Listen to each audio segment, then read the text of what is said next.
For the past few years, our family has been celebrating something new that has really done some good in my heart.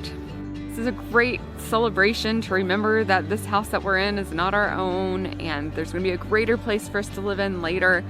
But I was really struggling. I've been looking forward to something better than this for a while.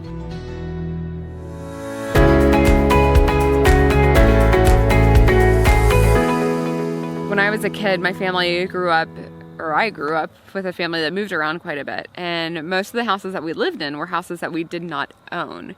My mom did an awesome job at every house that we lived in. She would decorate it, make it our own. We would have our family pictures up and just kind of claimed that place for our family.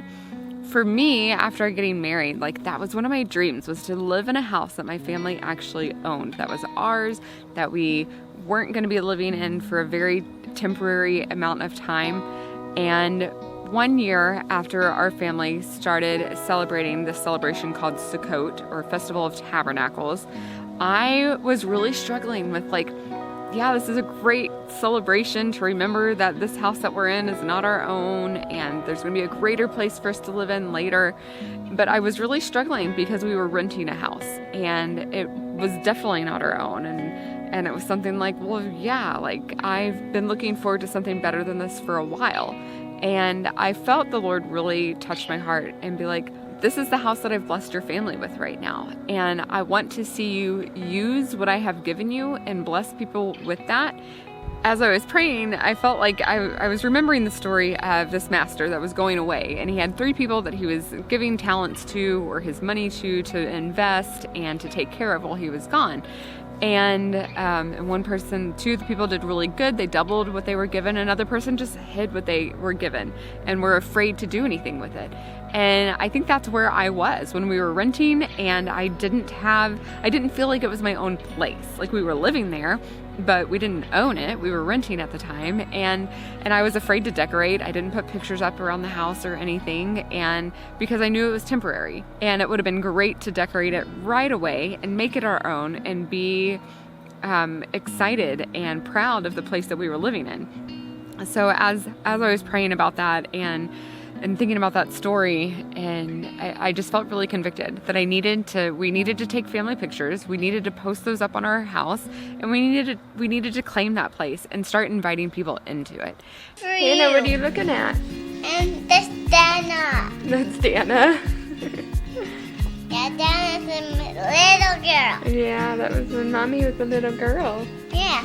Yay, all the pictures are up and it's done. That took a long time. Something shifted in my heart with that, and that I feel like was when I really understood how temporary life is on earth. Because even though now our family has been able to buy our own house, it's still a temporary place. It's not something that we are gonna for sure live in for forever, and I've always known that.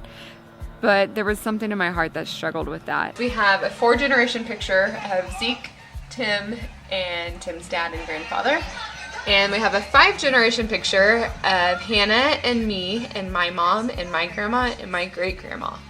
So those 2 pictures I think are just super special and one of a kind. I think it's very rare that people are able to get a 4- and 5-generation pictures, and so that's just my absolute favorite in the house. And I still look back of all my houses that we've lived in, my favorite was this tiny little house that the Lord really spoke to me in and taught me about how to appreciate the things that He has blessed us with. And now I love this season of Sukkot and getting to go camping with our family and stay in a tent and remember this is temporary. Let me show you where we've been sleeping the past few nights. Let's see. Hey guys! You guys having fun in the tent? Yeah. The tent's really cool. Hannah, why don't you show them around our tent real quick? Yeah. Where are we staying out here? Hallie's sleeping here, Dick's sleeping here, Dad's sleeping here. Happy birthday, Zeke. I'm sleeping And you sleep over there. Zeke, you say thank you. Thank you. It's something that we are blessed with, and what are we going to do with it? How are we going to invest it? How are we going to bless other families? How are we going to steward what we have as good as we can? That's the hero. This is our new tent. Yep. I don't have to, Daddy. Nope. So if you're like me and you have lived in a place or are right now living in a place where you have kind of just dragged your feet on making it your own, I want to challenge you to look around you. What can you do that can make it your own? What can you do to invite people in and start sharing meals with other people, and not only blessing your family by creating an atmosphere just for you and your family, but also creating an atmosphere that other people can come and enjoy what you've been blessed with, and make it a place of peace and hope and love and joy, and make it a place that people want to come into and say thanks. When our family did buy our first house and we moved into that, and it was so exciting and I wanted to make it our own and everything, the next year of just celebrating the reminder, like, this isn't it. This isn't our final place. Going on a picnic one day. Going on a picnic one day. Going on a picnic one day. I'm on the picnic.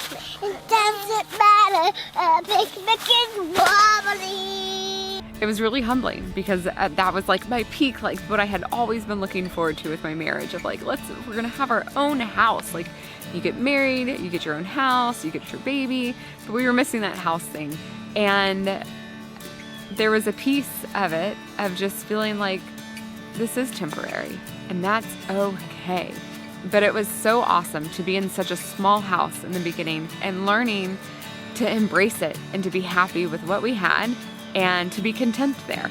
Because even though we had a small house, it was really cool to start inviting people in and hearing stories of others that feel like that they had a little bit more than we did at that time, and that they weren't really comfortable inviting other people into their house. And it was a time to just encourage them and say, bring people in. Like, it's okay if you didn't clean that day. And that's some of our greatest friendships have come from people being invited over and into our mess. And there were times that I definitely scrambled and tried to clean up the house and make it really nice and pristine for people, as pristine as a house can get with children in it. But it was really cool to just see the changes in people's hearts as they were invited into a house that didn't have to be perfect, and a house that concentrated on people instead of things. And that's been such a fun thing to see, and just an experience in my heart too. Like, there were so many changes that I have learned of. I used to clean and clean and clean before company came, and then I would be so stressed out and tired because I did all this work, and then we had people over and it was a mess again, and I would just get so frustrated with that. So now I don't do my deep cleaning before company comes over. We'll tidy and we'll pick up and everything, but my deeper cleaning comes when they are gone, because there's usually a bigger mess whenever you're having lots of more people in the house, and then you get to start over and have it ready, and then you just have to tidy a little bit before they come over. So there's been a learning curve a little bit there. Over there used to be our old house, but back I started attacking us, so we had to move because a lot of people kept on fainting, so we moved to a different wood pile, and now this is our new house. But it's been awesome, just the calmness and the peace that has come with accepting where you're at in the moment. And I know that's kind of hard seeing where our family is currently, but that's why that little house that we were in, that was 900 square feet, that had 8 of us in it, is so special to me, because that's where my heart changed, and that was where I started wanting to invite people in.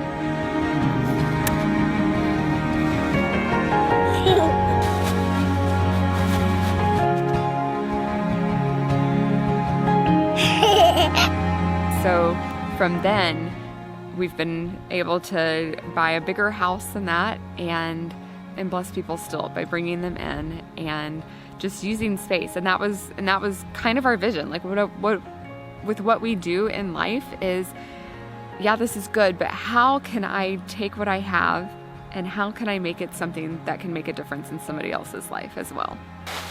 Hi. I want to encourage you that no matter what season of life you're in right now, no matter what kind of house you're living in right now, go ahead and invite people in to that and make a warm place to make a difference in others' lives.